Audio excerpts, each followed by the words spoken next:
असुरों को प्रहलाद का उपदेश। असुरों को, असुर लोग जो होते हैं वो भगवान को भूल कर रहते हैं, उनसे बैर करते हैं। लेकिन प्रहलाद तो भक्त थे, तो वो अपनी भक्ति का अनुभव बता रहे थे असुरों के बच्चों को, अपनी भक्ति का अनुभव। प्रहलाद ने कहा, मित्रों, ये जो शरीर रूपी संसार है, इस संसार में जीव का जो जन्म है ना, बड़ा दुर्लभ है। इस शरीर के अंदर ही तो जीव आत्मा है, तो उसका जन्म बड़ा दुर्लभ है। वो जीव आत्मा इस शरीर को बड़े पुण्यों से प्राप्त करती है। अब पुण्य तो कमाने पड़ते हैं, कर्म तो करने पड़ते हैं, ऐसे कर्म जिनमें पुण्य हो, अच्छे कर्म होंगे। तो इस संसार में मनुष्य का जन्म अत्यंत दुर्लभ है। अविनाशी परमात्मा की इस जन्म में ही प्राप्ति हो सकती है। आत्मा ही परमात्मा है। परमात्मा आत्मा का भी बाप है। आत्मा परमात्मा का भी नहीं, परमात्मा आत्मा का भी बाप है। आत्मा ही परमात्मा को प्राप्त कर सकती है। जैसे घर के अंदर बेटी बेटाओं में शुद्ध जो बच्चे होते हैं, नियमी धर्मी, भगवान को याद करने वाले, माँ बाप का आदर सत्कार करने वाले, वही बच्चे माँ बाप का आशीर्वाद पा सकते हैं। वही बच्चे माँ बाप का आशीर्वाद पा सकते हैं। अन्यथा इस जीव को, हाँ, परमात्मा तो आत्मा का भी बाप है। आत्मा परमात्मा को पाना चाहती है। आत्मा परमात्मा को पाना चाहती है, वो भी पाना चाहती है, उसके दर्शन करना चाहती है। आत्मा भी परमात्मा के दर्शन करना चाहती है। लेकिन आत्मा है क्या? आत्मा शुद्ध है, निर्विकार है, निर्गुण है, श्री हरि है, इनमें ही सारे देवता हैं। ये सांसारिक भगवान है, आत्मा सांसारिक भगवान है। तो इस संसार में मनुष्य का जन्म अत्यंत दुर्लभ है। अविनाशी परमात्मा की इस जन्म में ही प्राप्ति हो सकती है। केवल इस जन्म में ही, इस मानव योनि में ही केवल ये जीव अपने आप को शुद्ध बनाकर, भगवान को याद करके, भगवान के नियम धर्म मर्यादा में रहकर आत्मा के माध्यम से परमात्मा को पा सकता है। परंतु ये शरीर भी नाशवान है। ये शरीर तो नाशवान है, आज है कल नहीं है, अभी है 1 मिनट बाद नहीं है। ये शरीर भी नाशवान है और जीवन अस्थिर है। जीव का जो जीवन है, जीना है, कभी दुख, कभी सुख, कभी रोग, कभी हानि, कभी कुछ, तो ये अस्थिर है। स्थिर नहीं है कि इसमें सुख ही सुख है, सुख ही सुख है। तो ये जो शरीर है ये नाशवान है और यही अपनी झलक दिखाता रहता है। माने कि कभी इच्छा करता है, कभी खाने की इच्छा करता है, कभी कहीं जाने की इच्छा करता है। बस ये शरीर अपनी झलक दिखाता रहता है। पता नहीं इसका कब अंत हो जाए। इस शरीर का कुछ पता नहीं कब अंत हो जाए। इसलिए बुद्धिमान लोग जवानी और बुढ़ापे की प्रतीक्षा नहीं करते, वो जन्म से ही भगवान की शरण में पड़ जाते हैं। बुद्धिमान, जिनको भगवान ने सद्बुद्धि दी है, वो जन्म से ही भगवान की सेवा करना शुरू कर देते हैं, किसी न किसी माध्यम से। वे बचपन से ही परमात्मा का सानिध्य पाने का प्रयत्न प्रारंभ कर देते हैं। वो बुद्धिमान लोग होते हैं, वही इस शरीर में सफल हो पाते हैं। वही लोग इस शरीर में, वही लोग सफल, वही जीवात्मा सफल हो पाती है जो बचपन से ही भगवान का साथ ले लेते हैं। इस मनुष्य जीवन में भगवान श्री हरि के चरण कमलों की शरण लेना ही इस मनुष्य जीवन में भगवान के चरणों की शरण लेना ही। भगवान के चरण क्या है? नियम धर्म में रहना, यही भगवान की आत्मा की शरण है, परमात्मा की शरण है। नियम धर्म में रहना, मर्यादा में रहना, अपने माँ बाप को माँ बाप समझना, बड़ों का आदर करना है, माँ की सेवा करना, बाप की सेवा करना, कभी अपने घर के अंदर बुराई न लाना, भगवान के चरण पकड़े रहना, वही बुद्धिमान लोग होते हैं। तो वे बचपन से ही परमात्मा का सानिध्य पाने का प्रयत्न करते हैं। इस मनुष्य जीवन में भगवान श्री हरि के चरण कमलों की शरण लेना ही मनुष्य का लक्ष्य है। इस जीवन में, इस शरीर में जीवात्मा का, जीव का भगवान की शरण में रहना ही लक्ष्य है। इसी से जीवन सफल हो पाता है। आदमी का जीवन, जीव का जीवन कब सफल होता है? जब इस शरीर में भगवान के निमित्त सेवा करता रहेगा। चाहे भले ही भगवान की सेवा के लिए उसके पास कुछ भी नहीं है, कुछ भी नहीं है, चाहे उसके पास फूल भी नहीं है, पत्ती भी नहीं है, कुछ भी नहीं है, हाथ तो जोड़ सकता है, सिर तो झुका सकता है, ये कहते हैं भगवान। तो मनुष्य का लक्ष्य होना चाहिए कि जन्म से ही भगवान की शरण में रहे, नियम धर्म से रहे, वही बुद्धिमान लोग होते हैं। उनको ही इस जन्म में, इस शरीर के अंदर सुख मिलता है, ऐसे लोगों को। इसी से जीवन सफल हो पाता है। परमात्मा को हम क्यों याद करते हैं? क्योंकि परमात्मा ही समस्त प्राणियों के स्वामी, जन्मदाता, प्रियतम, कल्याणकर्ता और आत्मा है। परमात्मा ही। इंद्रियों का सुख तो किसी भी योनि में भोगा जा सकता है। बस ये आत्मा, इंद्रियों के, ये जो शरीर है ना, ये शरीर आत्मा को अपनी तरफ खींच लेता है। माने संसार आत्मा को अपनी तरफ खींच लेता है, तो वही जीव आत्मा बन जाती है। जब जीव विषयों के साथ होता है तो वो जीवात्मा कहलाती है, इच्छाधारी।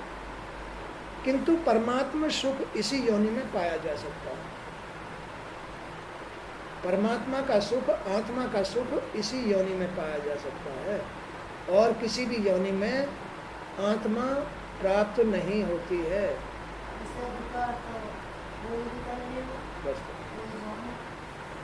तो इंद्रियों का सुख तो किसी भी योनि में भोगा जा सकता है, किंतु परमात्मा सुख इसी योनि में पाया जा सकता है। हम देखते हैं कि हमारे सिर पर अनेकों प्रकार के भय सवार रहते हैं। भाई आज पैसा नहीं है, भय है ये। भाई कहाँ से आएगा खाने को, ये भय है। पहनने को कहाँ से आएगा, बच्चे कहाँ से पढ़ाएंगे, भाई दूध कहाँ से आएगा, भाई वहाँ कैसे जाएंगे। भय जो संसार में रहेगा उसको भय आएगा, भय आएगा, क्योंकि संसार में रहने से परमात्मा की, आत्मा की मदद नहीं मिल पाती। माने कि उसको शांति संतोष नहीं आएगा। सांसारिक मनुष्य को शांति संतोष नहीं आता है। तो जो भगवान की शरण में रहते हैं और बचपन से ही भगवान की शरण में पड़ जाते हैं, उनके अंदर धैर्य होता है, शांति संतोष होता है। हम देखते हैं कि हमारे सिर पर अनेकों प्रकार के भय सवार रहते हैं। इसलिए ये शरीर जब तक निरोगी है, इसमें कोई बीमारी, हारी बीमारी नहीं है, इसमें विकार नहीं है, जब तक इसके अंदर इच्छा नहीं है, तब तक मृत्यु इसके निकट नहीं आती है। जब तक ये शरीर निरोगी है, निरोगी माने इसके अंदर छल कपट बेईमानी क्रोध लोभ यही तो रोग है। जब तक ये शरीर के अंदर नहीं होते तब तक मृत्यु इस शरीर के करीब नहीं आएगी। पहले जो ऋषि मुनि थे वो 1,000 2,000 वर्ष तक जी लेते थे। नारद मुनि हैं, नारद मुनि अमर हैं। वो किस बात के लिए अमर है? कि उनके शरीर में कोई रोग ही नहीं है।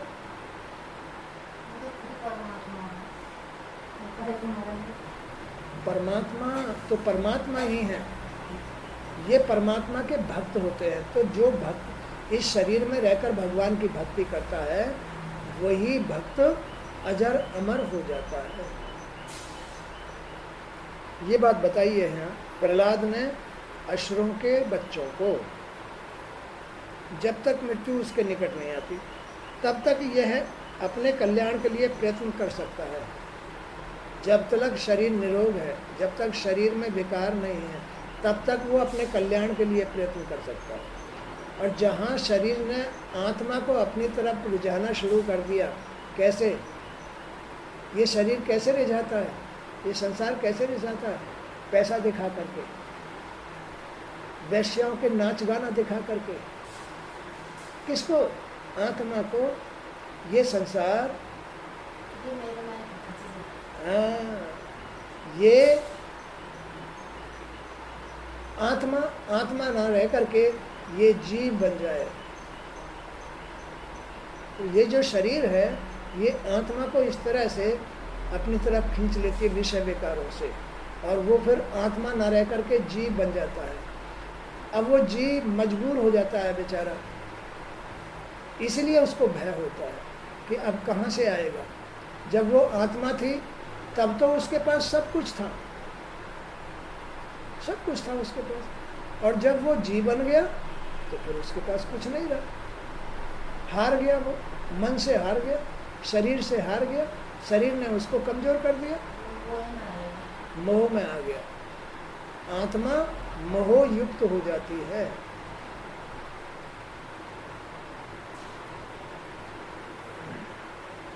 ब्रह्मा जी ने मनुष्य की आयु 100 वर्ष की रची है। जो लोग अपनी इंद्रियों को वश में नहीं रख कर पाते उनकी आयु वैसे ही आधी रह जाती है। जो अपनी इंद्रियों को वश में नहीं कर पाते हैं, अब जीव तो मजबूर हो गया, जीव तो मजबूर हो गया, उसकी उम्र आधी ही रह जाती है। जिनकी इंद्रियां वश में नहीं है, क्योंकि वे तमोगुण में फंसकर अज्ञान के अंधकार में पड़े सोते रहते हैं। अब जितना जीव इस शरीर के विकारों में लिप्त रहेगा उतना ही वो अज्ञानता में आएगा, आत्मा का प्रकाश हट जाएगा, आत्मा का प्रकाश खत्म हो जाता है, ज्ञान खत्म हो जाता है, सद्बुद्धि खत्म हो जाती है। उन्हें हित अहित का जरा भी ज्ञान नहीं रहता है। अज्ञानी लोगों को अपने हित अहित का कोई ज्ञान नहीं रहता, नियम धर्म का कोई ज्ञान नहीं रहता, अपने कल्याण का कोई ज्ञान नहीं रहता। इसलिए वो इन विकारों को ही अपना कल्याण मान लेता है, इसको सुख मान लेता है, इस शरीर को ही अपना भगवान मान लेता है, आत्मा मान लेता है, इनमें ही रम जाता है।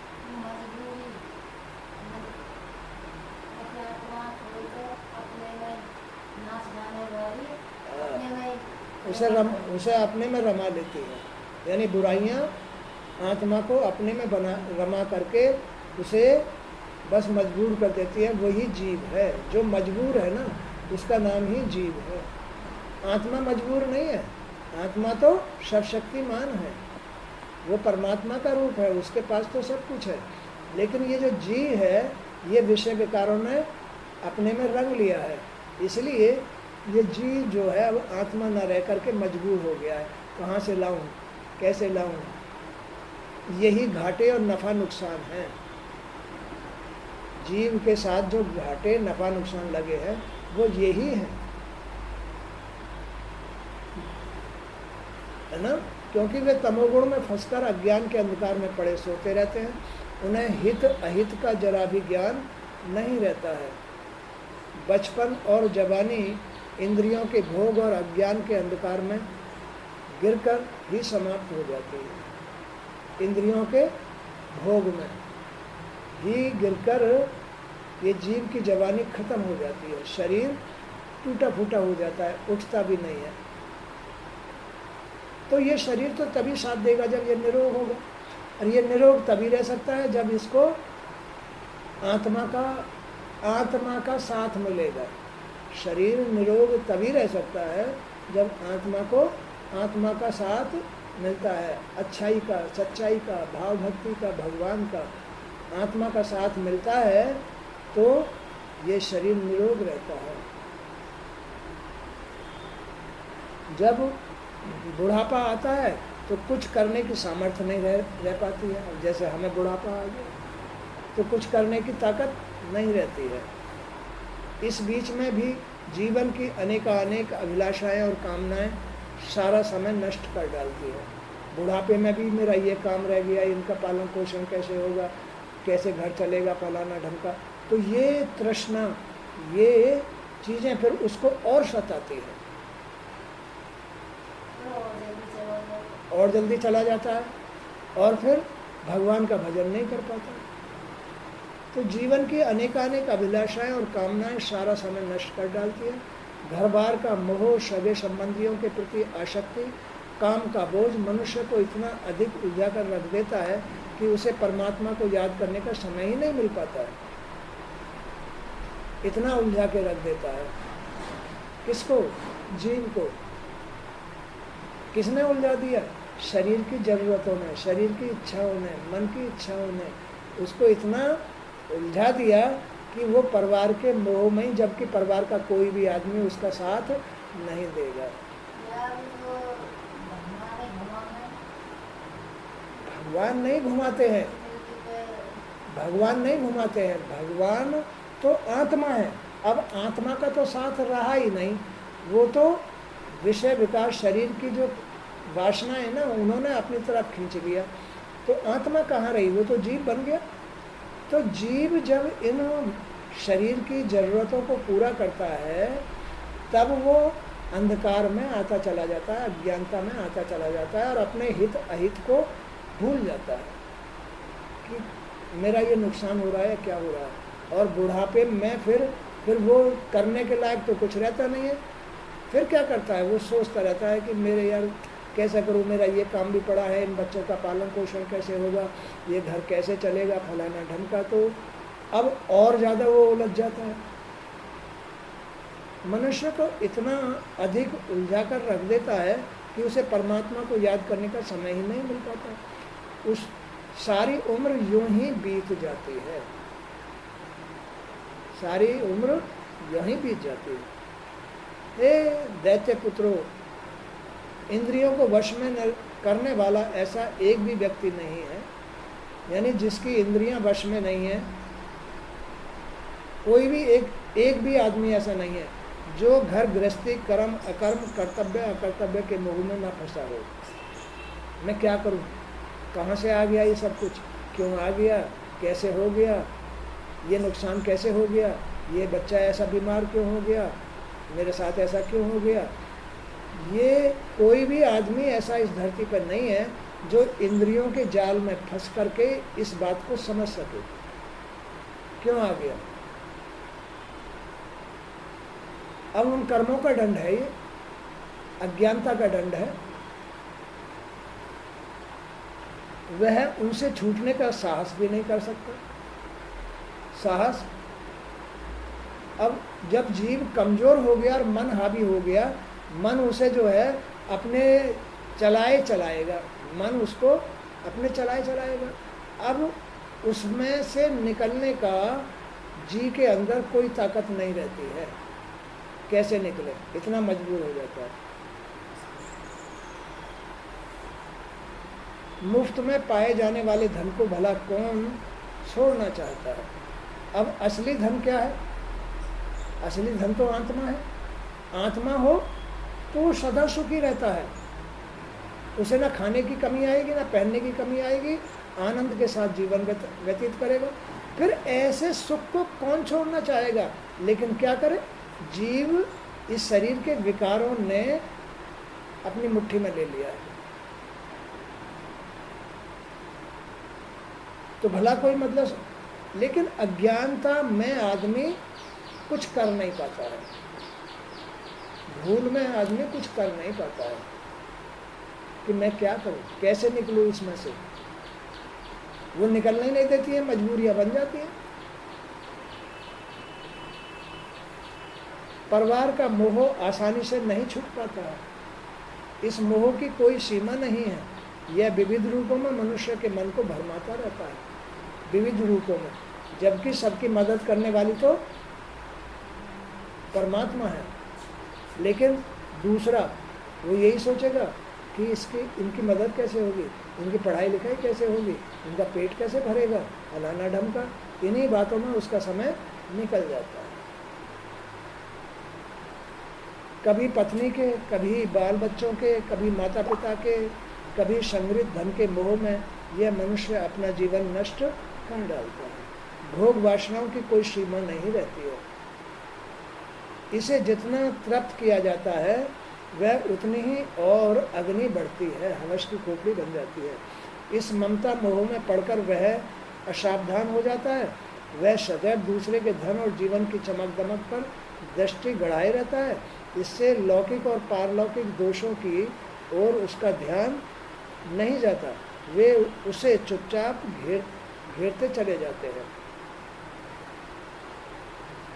भाइयों, जो केवल अपने परिवार मोह में ही फंसा रहता है और कभी भगवान का भजन नहीं करता, वह विद्वान होते हुए भी कभी परमात्मा को प्राप्त नहीं कर पाता, चाहे कितना ही भी विद्वान है। जो भगवान का भजन नहीं करता, भजन माने सीताराम सीताराम, राधे श्याम सीताराम, ये भजन है। तो जो भगवान का भजन नहीं करता वो निकल ही नहीं पाएगा। तो भगवान का नाम ही जीव को इस संसार के मोह में से, विकारों में से निकाल पाता है। भगवान का नाम ही जीव को इस संसार में से निकाल पाता है। जो फंस गया है, मजबूर हो गया है, कमज़ोर हो गया है, मन उसके ऊपर हावी हो गया है, उसको केवल भगवान का नाम ही निकाल पाता है। उसे अपने पराये का भेद बने रहने के कारण अज्ञानियों के समान अंधकार में ही भटकना पड़ता है। ऐसे आदमी को जो संसार में फंसा हुआ है, वो अज्ञानियों की तरह संसार में भटकता रहता है। जिसकी आसक्ति अपनी पत्नी के शरीर में है, अपने पुत्र पुत्री के मोह बंधन में जो बंधा है, उसका बिना प्रभु की कृपा के कभी उद्धार नहीं हो सकता। जो आदमी अपनी पत्नी में फंसा हुआ है या अपने बच्चों में फंसा हुआ है, उसका भगवान के भजन के बगैर कभी उद्धार नहीं हो सकता। इसलिए मित्रों, तुम लोग विषय वासनाओं में लिप्त इन दानवों का साथ छोड़ दो और भगवान नारायण की शरण में जाओ। संसार की आसक्ति छोड़ने वाले को ही परम गति मिलती है। संसार की आसक्ति जिसके जी में नहीं रही है, संसार की आसक्ति जिसके जी में नहीं रही है, उसी को परम गति मिलती है। भगवान को प्रसन्न करने के लिए कोई बहुत अधिक परिश्रम या प्रयत्न नहीं करना पड़ता। बुरी आदतों को छोड़ना पड़ता है। संसार में जो फंसा हुआ है उसे संसार से निकलना पड़ता है। उसे कोई परिश्रम नहीं करना पड़ता, बल्कि जो बंधन मन के लगे हुए हैं उन्हें काटने पड़ते हैं। क्योंकि वे सभी प्राणियों में आत्मा अथवा प्राण रूप में विराजमान है। विश्व की समस्त सत्ता में वे विद्वान हैं। सूक्ष्म से सूक्ष्म परमाणु से लेकर के समस्त जड़ चेतन जीवों में वे ही रहते हैं। परमात्मा, यह प्रकृति और यह दृश्य जगत नहीं, उन्हीं की माया से आवृत है। वे समस्त सौंदर्य माधुर्य ऐश्वर्य की खान हैं, वे ही दृष्टा और वे ही दृश्य हैं, वे सर्वथा निर्वचनीय हैं, विकल्प रहित सर्वव्यापक रूप में सभी जगह स्थित हैं, वे केवल अनुभव गम्य हैं, आनंद स्वरूप हैं, वे ही एकमात्र परमात्मा हैं, माया का आवरण हटते ही उनके दर्शन हो जाते हैं। जी में से माया का आवरण हटते ही परमात्मा के दर्शन हो जाते हैं। कोई चाहिए इन संसार के विकारों से कोई अपने को बचा ले, उसकी ही गति होगी, उसको ही परमात्मा दर्शन देंगे। आश्रय वृत्ति का त्याग करके तुम लोग प्राणियों पर दया करना सीखो, प्रेम से परोपकार करो, सभी जीवों से प्यार करो। भगवान इसी से प्रसन्न हो जाते हैं। उन्हें प्रसन्न करने के लिए किसी अनुष्ठान आदि की आवश्यकता नहीं होती है, वे तो सदैव भक्त के वश में रहते हैं। उन्हें प्रसन्न करने के उपरांत संसार में ऐसी कोई वस्तु नहीं है जिसे प्राप्त न किया जा सके। लोक परलोक की संपदा स्वतः ही प्राप्त हो जाती है। जो उनके चरणों की सेवा करता है, उसके नाम और लीलाओं का सेवन करता है, उसके सारे पाप और संकट समाप्त हो जाते हैं, उसे फिर किसी मोक्ष की आवश्यकता नहीं रहती है। प्रहलाद, बालकों ने पूछा, प्रहलाद तुम तो अभी बहुत छोटे हो, फिर तुमने यह ज्ञान कहाँ से प्राप्त किया? गुरु पुत्रों ने तो कभी हमें यह ज्ञान दिया ही नहीं, कृपया हमारी शंका का समाधान करो। अब देख लो, असुरों को, असुर वृत्ति जिनकी होती है ना, उनको ये ज्ञान नहीं होता। हाँ, अब प्रहलाद तो गर्भ में ही नारद मुनि का सत्संग सुना करते थे, तो उन्हें जन्म से ही ये ज्ञान हो गया कि इस संसार में गति नहीं है, विषय विकारों के साथ गति नहीं है। ये तो मजबूर करते हैं, जी को मजबूर कर देते हैं।